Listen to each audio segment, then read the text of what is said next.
Good morning, and thank you for joining us today for our final Innovation and Disruption in Defence activity of 2020. I'm Richard Morgan, and I am the Operations Director here at Nimbus 90. For those of you joining us this morning for the first time, Nimbus 90 was founded 15 years ago as the community for disruptive business and technology leaders. In response to demand from the increasingly vibrant defence sector of the community, we are now delivering a range of activities on innovation and disruption in the defence and security sector. Our aims are to enable our members to network with and learn from both others within defence and from external thought leaders and solution providers.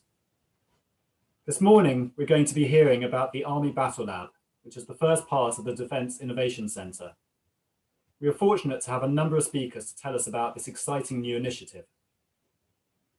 Firstly, Major General Bennett, CBE, the Army's Capability Director and Innovation Champion, will open by setting out the strategic context. Prior to his appointment, General Jez was Chief of Staff of the NATO Allied Rapid Reaction Corps. This followed 2 tours in the MOD, initially in Army Resources and Plans, and then as Head of Capability Plans in the Finance and Military Capability area.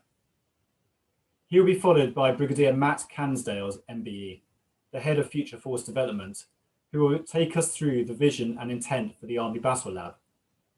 Brigadier Matt has held a number of roles working in equipment procurement and plans. He has worked in the Defence Equipment and Support Organisation, and then more recently within Army Headquarters as Assistant Head Equipment Plans, followed by a brief stint in ground manoeuvre before he had moved to his current role earlier this year. He will then hand over to Lieutenant Colonel Andrew Gascoigne, who has been a member of the Nimbus 90 community for a number of years. Andrew plays a key role in the wider defence innovation community, with close links to all other defence innovation hubs and the Defence Innovation Unit in London. He is also SO1 Innovation within the Capability Directorate and the lead for the development of the Army BattleLab. He will be telling us about the operating concept for the BattleLab and its progress to date. And then for Q&A, we'll be joined on the panel by Glenn Richardson, who is Deputy Head of Innovation within the Capability Directorate. Now, please note that the pre-prepared remarks will be on the record and will be attributable to both the speaker and the event. And then the question and answer session will be off the record. If you do wish to pose a question, please post it in the Q&A box with your name and the organisation that you work for. And with almost 300 of you joining us this morning from across defence and industry, please keep your questions brief so that we can get through as many as possible. And so without any further delay, it gives me great pleasure to hand over to General Jez. A very good morning to everyone, and thank you very much for joining us this morning. It's a really exciting opportunity for us to outline to you what we mean by the Army BattleLab, and we'll come on to this a little bit more in a minute. But of course, in the sort of macro context of an evolving, rapidly evolving threat context, which has been acknowledged by the exciting settlement that Defence has recently received. This sort of highlights the enduring importance of defence, including its technological leadership and an increased focus on industry. The integrated review which accompanies it remains ongoing, and therefore I shan't comment any further on this. And indeed, I'm afraid I have to step out for a while at about 9 o'clock, so I can't guarantee being here for the Q&A, but if I can come back, I will. Within the IR, of course, though, there is an important element, which is the science and technology strategy that was announced, many of you will recall, by the Secretary of State and the Chief Scientific Advisor, Dame Angela, at the Army Warfighting Experiment 2020 on Salisbury Plain. It talks to this concept of a wise pivot, moving from a sort of 20th, 21st century approach to effectively the generation after next of technology. And in so doing, highlights a number of capability challenges, talking about full spectrum intelligence, surveillance and reconnaissance, creating an advantage beneath the threshold of full warfighting, retaining our freedom of access and maneuver, and indeed generating asymmetric means of creating hard power.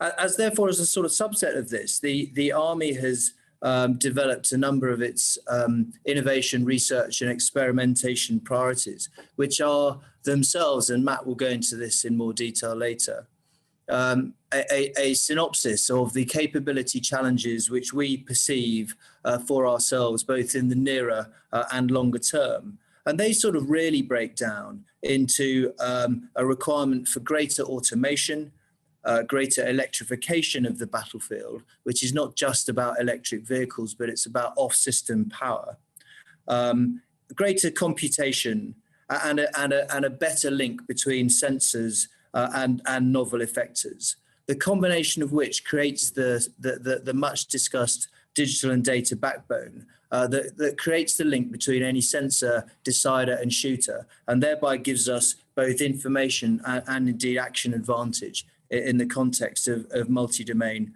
integration.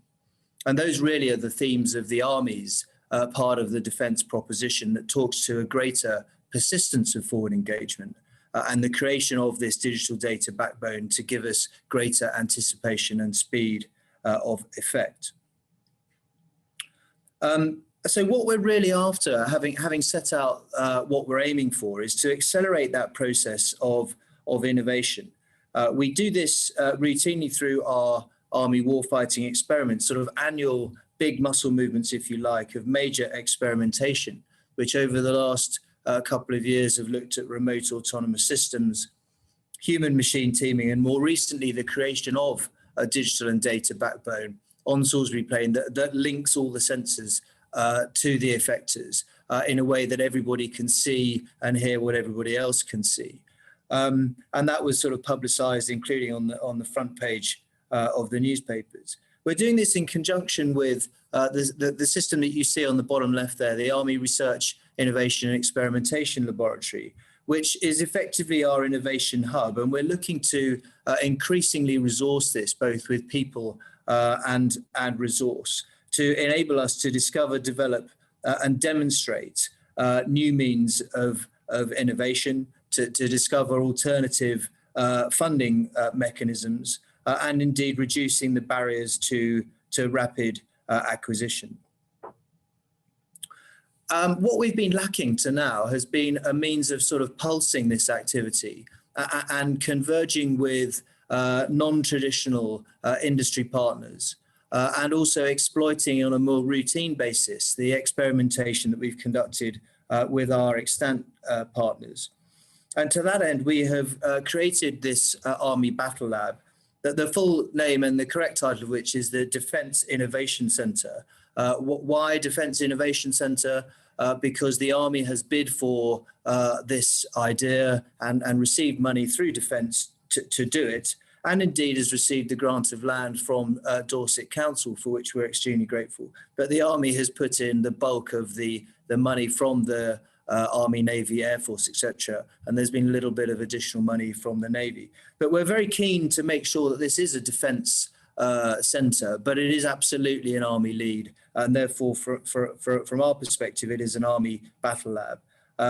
It's designed to be in an area of non-traditional high-tech area, down on the Dorset Tech Park, close to the Lulworth Ranges, with both dedicated ground and airspace, and thereby enables us to maximise both our existing networks and to develop new solutions to diverse and complex problems. So the net effect of all of this in reality is that what we're after is a greater persistence of presence, a sort of micro version of our macro idea, if you like, within the defence proposition, to create more open and better engagement, greater experimentation, and more effective exploitation of that experimentation. And I'll stop there. Thank you.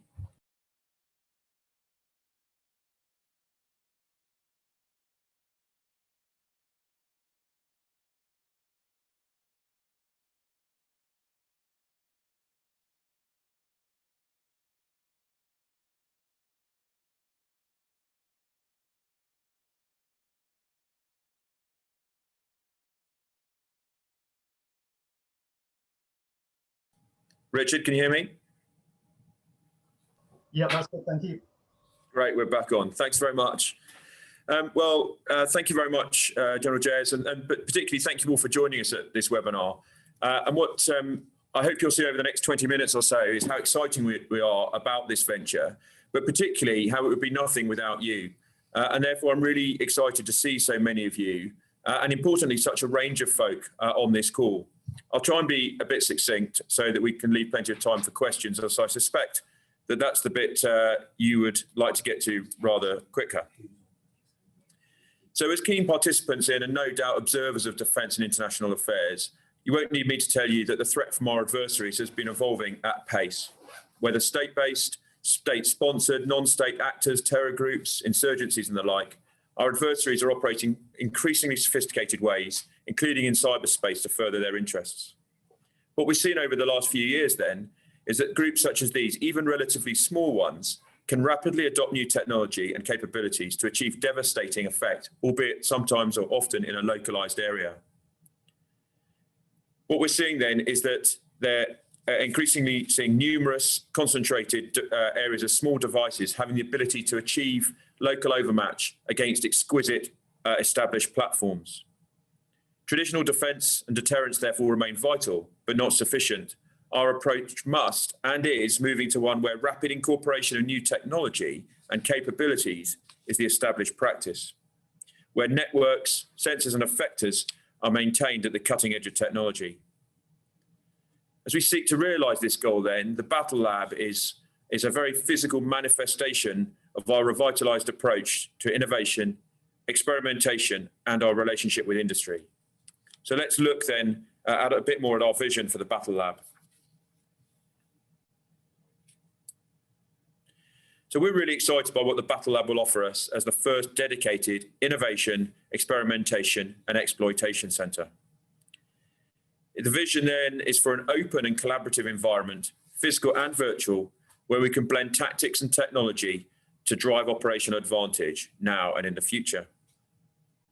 As such, the BattleLab will be trusted to solve people, process and technology challenges throughout the organisation at the speed of relevance.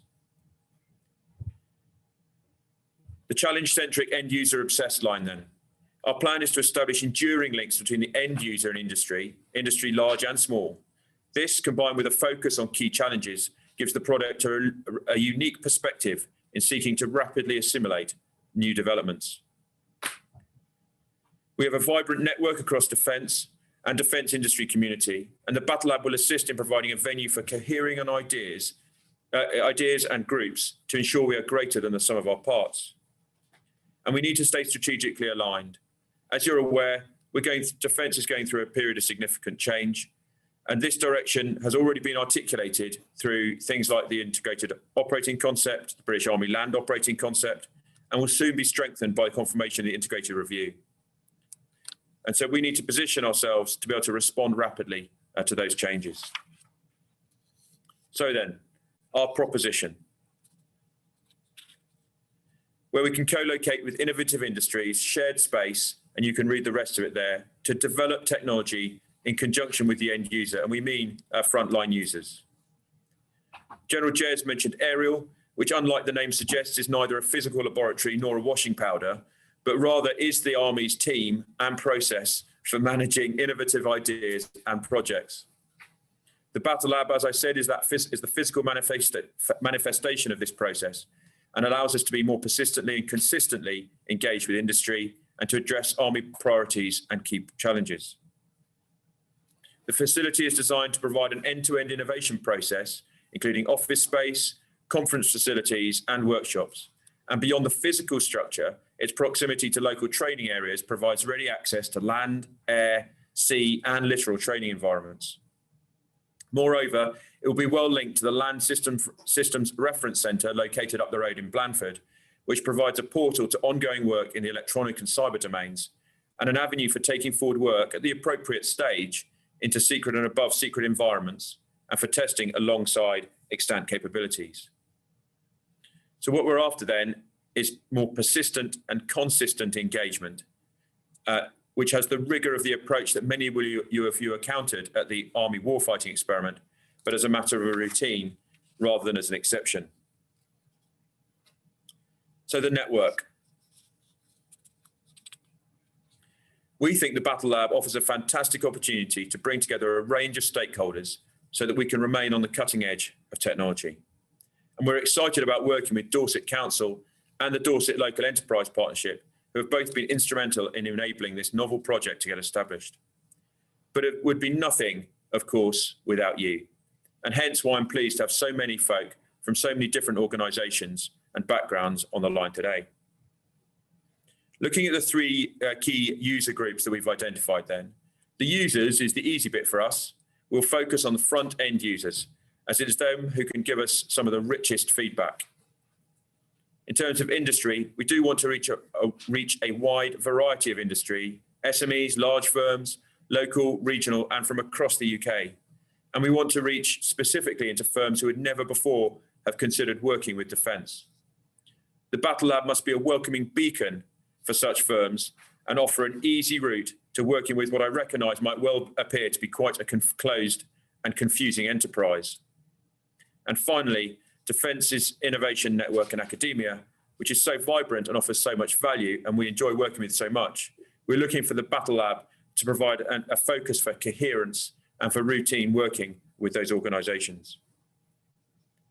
Why Dorset, and General Jez has touched on this, we recognise that not everyone would think of the county, would be the first county they think of when they talk about technology, but scratch beneath the surface and you find a vibrant technological community, added to which we have the training areas, the trials and development units located just up the road, access to the whole variety of training areas, as well as that great alliance that we've managed to forge with Dorset Council and the Dorset Local Enterprise Partnership. This venture is certainly the first of these Battle Labs. We do have in mind the potential for a more national network, but that's work for another day. To look briefly at the innovation, research and experimentation roadmap that General Jez mentioned, those of you who attended the Army Warfighting Experiment this year may have seen this slide on the Army stand. What it shows is our four main areas of research and experimentation, the interrelated underlying technologies that will enable us to modernise and transform and to stay at the cutting edge of technology. As General Jez has indicated, electrification here is really shorthand for non-hydrocarbon and the advantages that that can offer us, as well as just complying with government legislation. Moving on then. To gather external views and evidence, we have contracted a defence consultancy agency to advise us on both how to develop our operating model for this facility, but also some of the benefits and how we could explain our ambition for this project. Next slide, please, Alexa. Thank you. So they are helping us with this project, but importantly, we want your views on how the facility should operate and run. I've sometimes likened this project to the strap line, if you build it, they will come, from the Field of Dreams. Now, many of you will know that such freedom and uncertainty in planning is a very un-army-like approach, but I think it's an important aspect of what we're doing. It's not because we don't have a vision for the BattleLab or hopes of what it will achieve, not at all, but rather because it is a partnership with you, with industry and academia and others, it must have room to live and to evolve. And of course, it would be an oxymoron for us to seek to apply too much control of a centre focused on innovation. So moving to my last slide, you'll be pleased to know. I said before that the Army can appear impenetrable with our various fences, formalities and formations. With that, knowing who, when and how industry can interact with the Army is not always clear. Our intent is for the BattleLab to provide a link for the interaction for all things innovation, and make that much clearer by providing a single point of contact for you into the Army.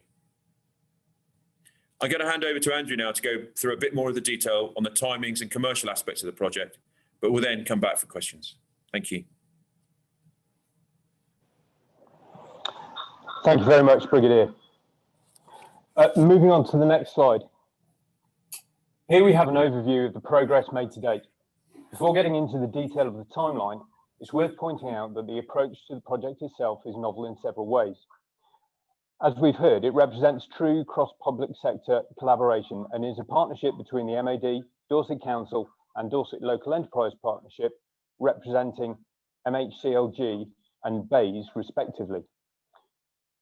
Further, we've taken a consortium approach to funding the project, including funding from the Army, the Defence Innovation Fund, Dorset Local Enterprise Partnership and Dorset Council.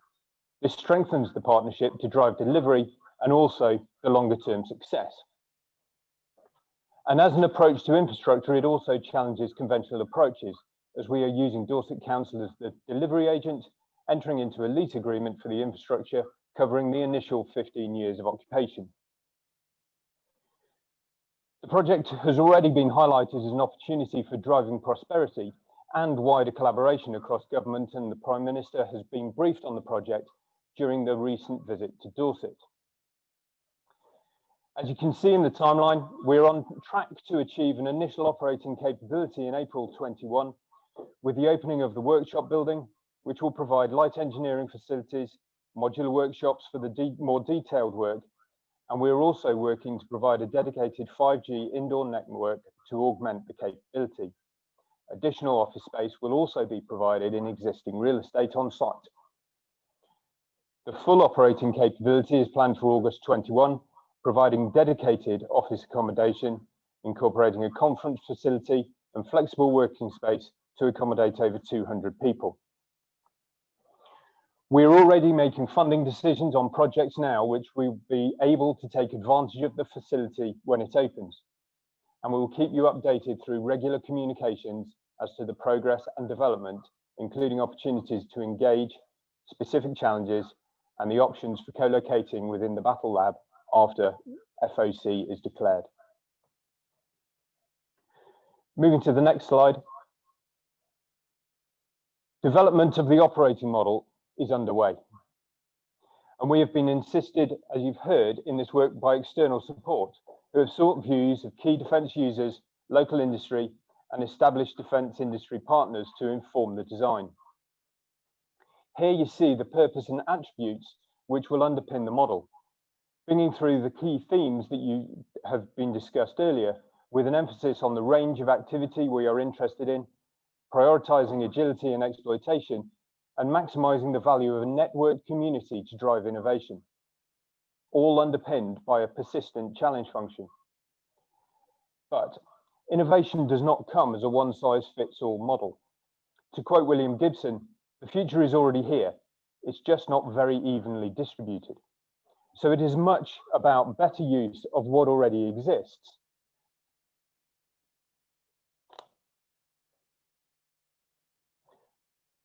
Sorry, I lost my place there. So it is as much about better use of what already exists as it is in developing future technologies. We should strive for transformative or breakthrough innovation to deliver game-changing advantage, but to succeed in this, we need to establish a baseline in which innovation is the norm, ranging from the incremental innovation or continual improvement to adopting and adapting what already exists. I will illustrate this with an example of unmanned systems. The Army has pursued the use of unmanned systems through this year's Army Warfighting Experiment, the Transformation Fund, and through more traditional capability development channels. Experimenting and developing our requirements in this area in close collaboration with industry. We have also used COTS equipment to drive a concurrent approach that focuses less on the technology and more on developing people and process from a bottom-up perspective.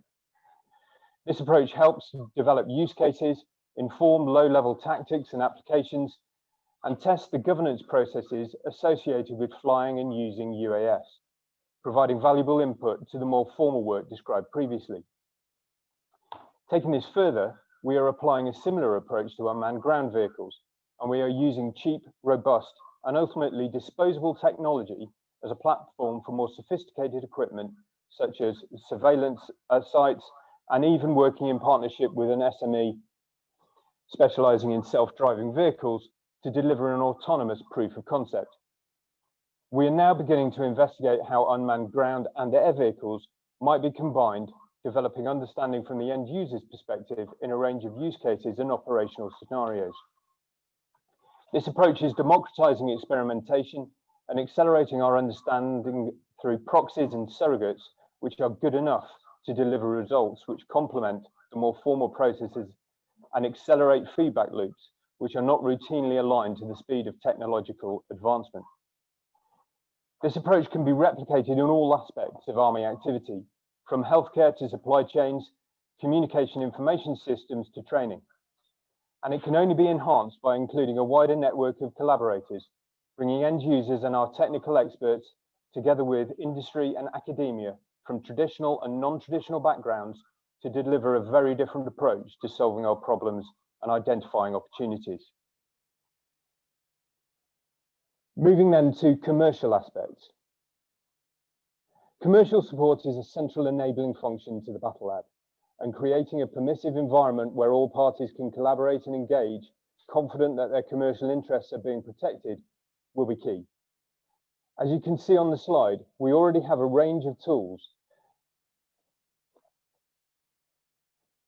that can support this work and dedicated experienced commercial staff, understanding the context and individual innovation projects, can provide much of the agility and speed of support we need.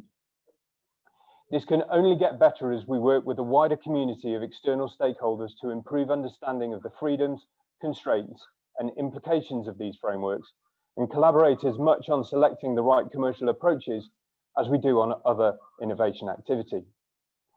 Longer term, we will continue to push boundaries, and this includes influence of the ongoing acquisition and approvals transformation program to ensure that suitable investment is made in focusing improvement on innovation-related functions of experimentation, enabling activity, transition to exploitation, etc. The low-level activity which represents significant opportunity for SMEs, but where current tools lack the speed and flexibility to match the reality of the business environment within which they operate. I will now hand back to Brigadier Matt for the conclusions.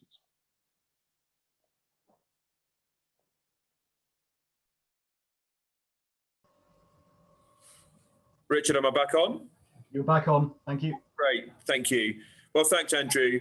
So by way of summary, merely just to say that I think this is a great opportunity for us to connect the Army, frontline users, industry, academia in a way that has not been done before, in that persistent way that we've heard us talk about. After a long slog behind the scenes, we're on the verge of bringing this vision into reality, and we really hope that you will be with us at the start of and throughout this exciting journey. Having listened to us, though, we're really interested in hearing your views and questions as we look to launch the BattleLab on the right trajectory. Just to remind you on the panel, I think General Jez is going to be able to just take the first question. And then you've got me, Andrew, who you heard from, who works in innovation, Glenn Richardson, who runs our innovation team. I'd like to thank our panel for their time and to tell us about this important and new initiative. For those of you whose questions we didn't have time for, the Army's innovation team will be identifying themes and then producing a summary that will be sent to you shortly. I hope to see many of you, hopefully physically, in 2021. We are currently planning a range of defence-focused activities, including roundtable discussions, webinars, and summits for next year, due to the increased demand from our defence members. We'll be announcing more details on these in the new year, but if you'd like to participate in them or to help shape the themes of the events, then please do get in touch with us in the coming days. Thank you.